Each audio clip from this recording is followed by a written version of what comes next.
Yes. Great. Yes. All right. So we have to get started. So my name is Josh Dubensky, he, him. I work for SAGE as a housing policy advocate. A little background is I want to talk about SAGE is that so much of our work is just reminding the general public that LGBTQ plus older adults in fact exist, that the community does age, and that the nation needs to invest in understanding and meeting their needs. So SAGE is one of the world's oldest and largest organizations dedicated to improving the lives of LGBTQ plus older adults. SAGE offers a wide variety of programs and services for LGBTQ plus elders in New York and nationwide.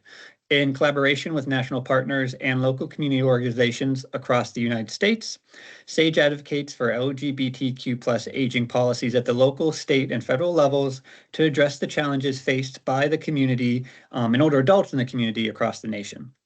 These services and resources, along with advocacy work, are vital for LGBTQ plus elders as they face heightened risks of health complications, financial insecurity, lack of family support, difficulty in securing long-term care, advanced discrimination, and more. And this work includes expanding access to safe and affirming housing. So we know that affordability and safety are key issues for the community's older adults when seeking housing and other types of services. As a result of the acute need for inclusive and affordable housing, the National LGBTQ plus Elder Housing Initiative, otherwise known as the NHI, was started in 2015. The NHI provides technical assistance and public education around developing safe LGBTQ plus affirming affordable housing across the country. The NHI also serves as a model for best practices and serves as a resource for region-specific advocates, service providers, housing developers, and many more. To meet these goals, the NHI operates with 5 key strategies in mind. The NHI aims to build affirming affordable housing for older adults across the country, train service providers on LGBTQ plus inclusion, educate consumers on housing services and advocacy opportunities available to them, expand services for community organizers and LGBTQ plus older adults nationally, and work with the SAGE advocacy team to change housing policy to be more inclusive. The partnership between the NHI and SAGE's advocacy team focuses on expanding access to safe and affirming housing for older adults, no matter where they choose to live. On the policy front, there are 5 broad priorities that all play their part in expanding access to safe and affirming housing. First, we need to increase data collection on the housing needs of the community. Sexual orientation and gender identity data has not been traditionally collected by HUD or other federal agencies, but we know the importance of being counted if we want policy to address housing challenges. But this important step comes with an equally important caveat. Precautions must be taken to ensure the privacy of individuals is protected and that answering questions about an individual's sexual orientation or gender identity cannot be used to deny services or discriminate against them. Second, we need to expand research and studies into housing discrimination. In particular, discrimination faced by the trans community and LGBTQ plus older adults of color. Housing discrimination studies for the community are scarce compared to other groups, and without large-scale research, it will remain difficult for policymakers to fully grasp the extent of the problem. Third, we need to strengthen non-discrimination protections, which includes improving public education on existing laws or ensuring we protect the laws that are already in place. The Biden administration's decision to expand the Fair Housing Act to protect against discrimination based on sexual orientation and gender identity was historic. But there are still many LGBTQ plus individuals who do not know that there are federal protections for the community against housing discrimination. And for some who do know, they may not have enough trust that the government or housing groups will support them if they file a report. Fourth, we need to improve access to LGBTQ plus culturally competent housing services and resources. There's an increasing number of long-term care providers who understand the need to invest in training on how to provide culturally competent care to the LGBTQ plus community. Those who provide housing outside of the long-term care setting have an opportunity to greatly expand the amount of safe and affirming housing available. Resources need to be focused to support local and national organizations with the experience to provide these trainings for those providers ready to take the step. Finally, we must support non-traditional housing models. We must find ways to expand and strengthen affirming housing that does not fit into traditional models. There are examples of community organizations across the country, many led by trans and BIPOC individuals, who have created strong and diverse housing services designed to specifically meet the needs of their communities. Funding for affirming and affordable housing, whether public, private, or a partnership of both, should conform to the housing needs of the communities who need them. So why is SAGE's housing work and policy focus necessary? I want to start by sharing some data about the housing challenges facing older adults. Long-term, in-depth data is lacking, but we have some information. According to an Equal Rights Center report, 48% of older same-sex couples applying for senior housing were subjected to discrimination. On top of that, 50% of single LGBTQ plus older adults believe they will have to work well beyond the retirement age compared to 27% of their single non-LGBTQ plus peers. 51% of LGBTQ plus older adults are very or extremely concerned about having enough money to live on, compared to 36% of non-LGBTQ plus peers. 1 in 4 trans older adults reported discrimination when seeking housing, and 48% of same-sex older adults reported experiencing housing discrimination. 90% of trans and gender non-conforming older adults fear housing discrimination. As high as these numbers are, we know that due to extreme limitations in data collection, these statistics are likely higher. As limited as the data is, what we do have helps provide a starting perspective of the housing challenges facing older adults and the community overall. But to really understand those challenges and how they impact the enforcement of fair housing laws, we need to examine the history of the community that has made these data points a reality. Decades of discrimination have impacted the LGBTQ plus older adult community who came of age at a time when there was great prejudice and violence against the community. It was also validated by the scientific and medical professionals who labeled homosexuality a mental disorder. At the time of McCarthyism and the Lavender Scare, people could have been fired, arrested, or sent to a psychiatric hospital for loving someone of the same sex or for not conforming to gender norms and standards. They were also labeled as moral aberrations by the religious community. Many were born at a time when being gay was literally illegal. Many grew up when the only thing that was worse than being labeled a communist by the government was being labeled as gay by the government. In 1953, President Eisenhower signed Executive Order 10450, which defined, amongst other security risks, sexual perversion as cause for unemployment. For many people, this led to a denial of their feelings and, at times, a belief or hope that they had a sickness that could be cured. This is the root of many anxieties for older adults. For decades, the federal government led the charge in persecuting the community. Those memories do not go away easily. Knowing the historical context, we can examine how a host of different challenges combine to make access to safe and affordable housing extremely difficult. We know that the connection between systemic and interpersonal violence, healthcare barriers, employment discrimination, and other forms of inequity are all connected to housing access, and all need to be better examined to understand how they impact the community. First, housing is a significant financial investment, and we know that LGBTQ plus older adults experience disproportionate rates of financial insecurity when compared to their non-LGBTQ plus peers. Specifically, trans and non-binary older adults experience even more acute financial insecurity. With the rising cost of housing across the country, lack of long-term saving presents a significant barrier to access housing. Secondly, LGBTQ plus older adults experience housing discrimination that keeps them from accessing and seeking out available housing services. For example, trans and non-binary older adults frequently experience violence in housing shelters and other institutionalized housing services. Many feel that they must hide who they are to be safe in a housing shelter. The present-day discrimination, along with the historical discrimination in housing, has kept many from feeling safe to seek out housing and access housing services. Among the present discrimination, there is an acute lack of legal protections that LGBTQ plus older adults could utilize to combat discrimination in the housing world. Many states still do not have explicit protections against discrimination on the basis of sexual orientation and gender identity. Despite the federal protections that are in place, the community is under attack across the country. Anti-LGBTQ bills continue to be signed into law across America, and many feel the impact this could have on housing in other areas of their lives, and the incoming administration has threatened to repeal what little existing laws there are on the federal level. Lastly, it is important to note that these disparities and challenges are compounded for LGBTQ plus people that also experience discrimination and oppression based on another identity factor. For example, Black and brown LGBTQ plus people experience the fear and challenges associated with being LGBTQ plus and with being Black or brown. The same could be said for older adults with disabilities, undocumented older adults, and trans older adults. Many in the trans community do not see the events of the Lavender Scare as simply something in the history books, but something they are living out day to day of their lives. LGBTQ plus older adults exist all across the spectrum of identity, and it is important for us to remember that the challenges facing the community are compounded for Black, brown, trans, and disabled older adults.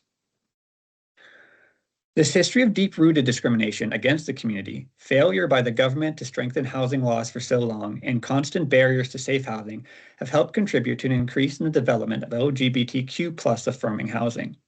What we mean when we say LGBTQ plus affirming is housing that provides a welcoming environment for LGBTQ plus older adults while also providing culturally competent services for the residents in the community. We cannot create exclusively LGBTQ plus housing for older adults, but we can create deeply welcoming and culturally competent services to ensure our community's older adults are supported and safe.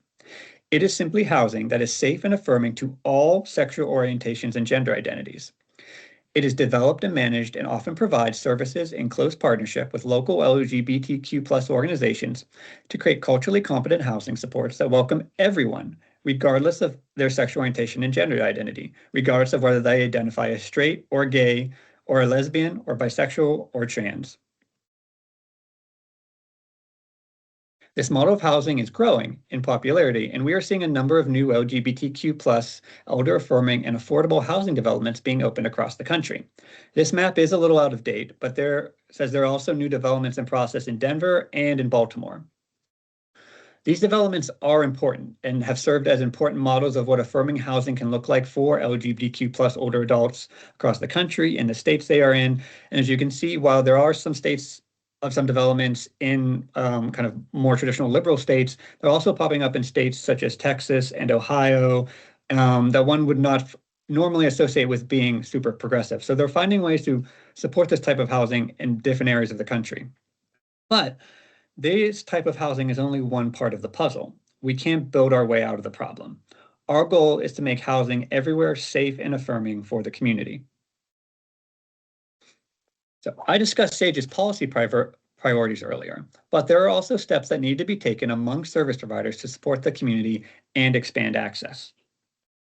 First, we need to focus on communication and outreach. As I've mentioned, many LGBTQ plus individuals may feel unsafe or unwelcome where they live. They are accustomed to interacting with and trusting members of their community. Don't assume just because an announcement is made on your website, or even if it gets some press coverage, that it will resonate within the community. It doesn't matter how good your social media game is if your message isn't being echoed through LGBTQ plus social media communities. If you truly want to reach a large number of LGBTQ plus residents, the only way this is going to happen is by working with local LGBTQ plus organizations. And I'm stressing local. SAGE will continue to be a national partner that supports housing efforts wherever possible. But our work is only strongest when we embrace the work already being done on the ground. Working with both national and local LGBTQ plus organizations has the potential to reach segments of the community who have long been overlooked. Regular town halls, listening sessions, or events held in partnership or in LGBTQ plus spaces are needed to break through. An LGBTQ plus individual is far more likely to not only hear about the services and supports available to them through their network, but also far more likely to trust them. By working through existing LGBTQ plus networks, either from within or outside your organization, the message can more easily spread. For an example, an LGBTQ plus individual resident may be reluctant to attend an LGBTQ plus group or breakfast for the first time in an organization or a residence if they're unsure if anyone else will show up, if they're unsure how the staff will react, if they don't know that other members of the communities will have their back. Second, you need to invest in diverse community partnerships. The LGBTQ plus community is not a monolith. No one organization can speak for the entire community. And unfortunately, racism and transphobia is alive and well even within the community, with trans and BIPOC-led groups often overlooked or left out when it comes to accessing resources and funding. Don't assume that when you're working with the largest or best funded LGBTQ plus organization in a city or a town that they speak or represent everyone. They will be important partners, but they may represent only one part of the LGBTQ plus mosaic that makes up that community. Focus too hard on one group, and you will fail to see the other organizations that make up the larger picture. Now, you may need to work hard to earn the trust of these groups. Trans-led groups, and especially Black trans-led groups, have faced decades of attacks and disappointment from the government, private organizations, service providers, and other members of the LGBTQ community. But they know their community. They know their needs and how to reach them. Efforts to make housing more inclusive will never fully succeed unless these organizations are brought to the table as real partners. Third, you must remember to look beyond management. Fair housing rules and anti-harassment policy tends to focus on management. This makes sense. It's easy for landlords, property owners, and management to abuse their residents. But for the LGBTQ community, that only misses part of the problem. Fear of their neighbors can be just as high. Many housing sites, many landlords, many providers fail to put policies into place to deal with resident-on-resident harassment, or they fail to educate their residents on such policies. I know there's been a strong focus on educating property owners, landlords, and management/staff of service providers about LGBTQ housing protections and rights. But has that messaging been trickling down to residents? Clear policies need to be in place to address resident-on-resident harassment, so LGBTQ older adults know they will be supported if their neighbors do not support them. Without that clarification, little will change. Finally, is the need to expand access to LGBTQ culturally competent services and resources. Those who work in the housing space have an opportunity to greatly expand the amount of safe and affirming housing available in the community, but only if they commit to understanding their experiences and needs through cultural competency training. We do not need to only build brand new developments. We can work to make all forms of existing housing safe and affirming. Providers who understand the history and needs of the community are better equipped to provide housing that fosters inclusive environments and creates safe spaces for members of the community to file reports if discrimination does occur. Cultural competency training goes beyond just understanding fair housing law. It goes into learning about the history of the community, their experiences and challenges that impact their lives and made it a necessity to invest in affirming services and supports. It's training to discuss how to work with and support local LGBTQ organizations to foster long-term partnerships that will uplift the community. Service providers would benefit from LGBTQ cultural competency training for both their staff and residents. SAGE and LGBTQ groups across the country regularly train organizations on how to meet the needs of the LGBTQ community, and we know that understanding the basics of the law is only the first step. In-depth training is needed for organizations to truly understand the challenges facing the community. And the more providers and organizations that have committed to such training, the greater the number of safe and affirming services that LGBTQ community members know they can turn to when needed. We can delve a little deeper into cultural competency and look at how some tools to improve the competency of the service and look at some tools to improve the competency of services to LGBTQ elders. This is especially important for property management, housing staff, and on-site support services, and they can provide immediate and responsive inclusive practices to elders. Some of these culturally competent tools include trauma-informed safety protocols. Many LGBTQ older adults have experienced trauma or violence. Providing informed care and safety can make elders feel safer and more comfortable, especially if issues around trauma arise in the building. Another is making sure to provide opportunities to break isolation. Many LGBTQ elders experience social isolation, and many are separated from biological family, who would be a cultural go-to source of connection and caregiving. Having opportunities for LGBTQ people to gather in space together will go a long way to combat isolation in the building and show elders that they support their identities. Lastly, onboarding and cultural building practices can communicate to staff and residents that a community aims to include LGBTQ people. We're now, Finally, need to discuss where we are now and what the future holds. So there's currently a patchwork of state non-discrimination laws. In states such as Maryland, New York, Illinois, California, traditionally liberal states, there are relatively very strong anti-discrimination policies for the LGBTQ community that have been in place for a long time. But that varies greatly from the state to state. There are federal protections in place. These have been put in through presidential action and Supreme Court decisions. On the housing side, as I mentioned earlier, President Biden was able to expand the Fair Housing Act to include sexual orientation and gender identity as a protected class. There's also something known as the Equal Access Rule, which guarantees an individual access to housing services based on their gender identity for services receiving HUD funding. But Congress hasn't been unable to pass LGBTQ plus protections into law. So a lot of those housing protections I just mentioned on the federal level are at the whim of the president and the White House. There are higher levels of LGBTQ plus acceptance and tolerance among the general public. You can see this in opinion polls. You can see it in just social media culture throughout. It's something we haven't seen in decades, but at the same time, there seems to be a rising animosity. And then, especially for the trans community in particular, you can single them out as being attacked and vilified and used as a wedge to try to divide the community overall. We just saw this week where there was an anti-trans legislation passed in the federal, passed through the U.S. House and going to the U.S. Senate. So while general acceptance is on the rise, for the trans community in particular, that community continues to be under attack and is a community that is most often subject to physical violence. And unfortunately, the rates of murder are highest for the community across the country. And then finally, there is more access to culturally competent services, access to LGBTQ cultural competency training if an organization wants to take that. But again, this access varies state by state, and policy attacks against DEI-related initiatives also make training difficult. So depending on the state you live or the city you live in, access to those services can be very easy to obtain or very difficult to obtain. So I wanted to end there with that overview. There's plenty more for me to delve in about what we're looking into for the next few years when it comes to policy, plenty of things to look into what can be done on kind of the ground level for service providers, but happy to go ahead and take any questions that any folks have. And I really appreciate you all taking the time to sit through the presentation and listen to everything I had to say. So thank you all so much. Josh, thank you so much. I really appreciate you being here. And for the attendees we have today, if this is your first interaction with SAGE, I would highly encourage you to go and look at their website, get to know what they do as an organization. They're doing incredible things. So Josh, thank you so much for your time today. I just want to confirm, we worked on some things in the back end a little bit. Wanted to see if you all are able to now use the chat.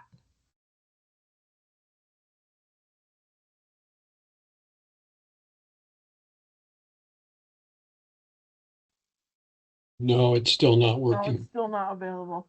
Still not available. Okay. Are you still getting that same error message as it's like grayed out? It's not really an error message, but where you generally would type to chat, it's already typed in. Chat is only available during the meeting. Okay. And it looks like Lindsay Thompson is able to chat. So that's interesting. That muddies the waters even more, that some of you are able and some cannot. So, okay. So we'll look into that. Thank you so much for your feedback on that. Any questions, comments, concerns for Josh? And feel free just to unmute.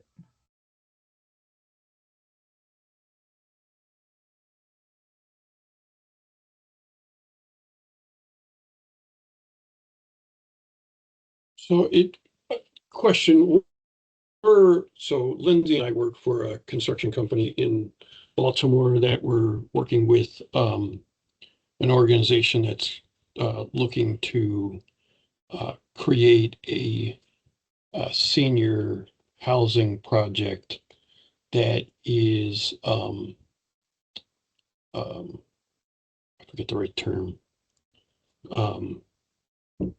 accessible or Is that affirming? LGBTQ affirming? Yeah, that's correct. Affirming for LGBTQ elders.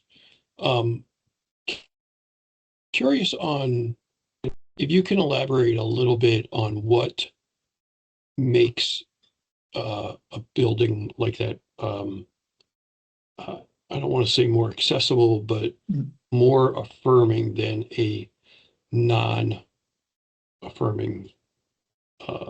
senior building. Sure. Yeah, and this goes less into the physical design of the building. When you think like accessible versus affirming. An accessible building, there's a lot that goes into the design to making sure that everyone can physically access, the common rooms or whatever that may be. While affirming, there's important spots for community spaces within there. What really goes into making it LGBTQ affirming, a lot of that is the development, planning, and partnership. So what is key is trying to make sure that you're working in partnership with an LGBTQ plus community organization. So if there's a service provider connected with the housing development, the senior housing development, key would that they're either specifically an LGBTQ plus service provider or trained in LGBTQ plus cultural competency, so that they know that all the residents who are there who do identify as LGBTQ plus know that the services they're receiving are culturally competent. And what goes into that is understanding their history. So, for example, understanding why an older LGBTQ plus individual might be afraid to publicly come out to you as a member of the community, right? So say they're living as an older adult, and I've spoken to many older adult individuals who are living in residence, and they say, I'm not out to any of my neighbors. My landlord doesn't know I'm gay. The only time anybody knows I'm gay is when I go to the local LGBTQ plus community center, because I'm too afraid to tell anyone in my building. They're too afraid because they don't know how anyone in their building will react. They may not have seen anything, but throughout their life, their experience has told them it's better to be careful and to go live in the closet when they're at home than to take that risk. So the LGBTQ plus affirming building would have taken steps to publicly trumpet that they are working in partnership with with a recognized LGBTQ plus affirming organization, and that organization should have roots within the community, so they're able to verify with like that word of mouth community members that they're able to say that this is a trusted partner. So that's really key, is that marketing that goes out there is saying, we're working with, say, the Baltimore LGBTQ plus community center. They're the service provider. They're going to be able to provide those services. That's what really goes into making that affirming, is the residents know that they're working with folks who understand the history and experiences and discriminations that they've gone up against. So they may not have to be worried about when they walk into the office, holding hands with their same-sex partner, or they don't have to worry about hiding the pictures of anything that makes them look like a member of the community if a maintenance person comes in to the building, is something that I've heard about as well. Right? When someone signs a lease, making it very clear, these are the policies, the non-discrimination policies we have in place. These are the policies we have in place that if your neighbor is harassing you for being gay or being straight, you just make it clear you cannot be harassed because of how you identify. That's the reason for your lease to be terminated. So all of that, it's about the process. It's about making sure those policies are in place, that everyone knows that they're going to be safe because of how they identify, and those services are going to understand and meet the needs of their whole experience. And that was a little long-winded.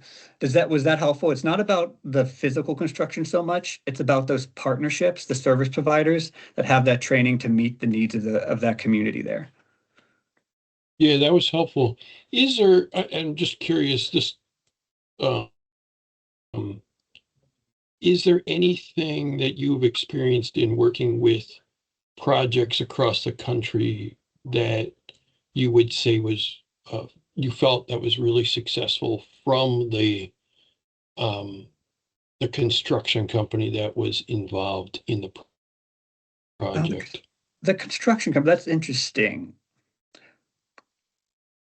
That off the top of my head, I'm not sure, but I would like to ask some of my colleagues and get back to you about that. But I know one thing that's really important is just having, like, the community spaces are huge. And I think like that goes across for, I think, developments in general and develops for older adults. But for the LGBTQ plus community older adults, a lot of them may have been kicked out of their homes when they were really young. A lot of them do not have access to their families. They don't have access to younger generations. They only have access to their community members who are in their age range. even more so than non-LGBTQ plus community members. The social isolation is so much higher and worse for the LGBTQ plus community so creating a space, a beautiful, open space for the for folks in the building to gather is so important. Is the first thing that comes to mind. And I do want to check my colleagues if they have any more specific ideas, but that is the first thing that comes to mind is just how important that is for those members of the community, especially for how, because how much have they faced. And so that's number one. But yeah, I would like to follow up with you. Yeah, I'd also like to hear if there was any experiences that were really a negative impact on the project. Sure. Yeah, I'll take a note.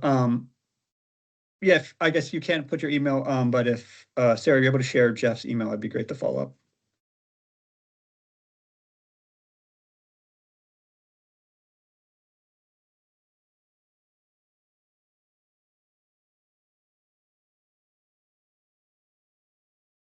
Okay, great. Any other questions?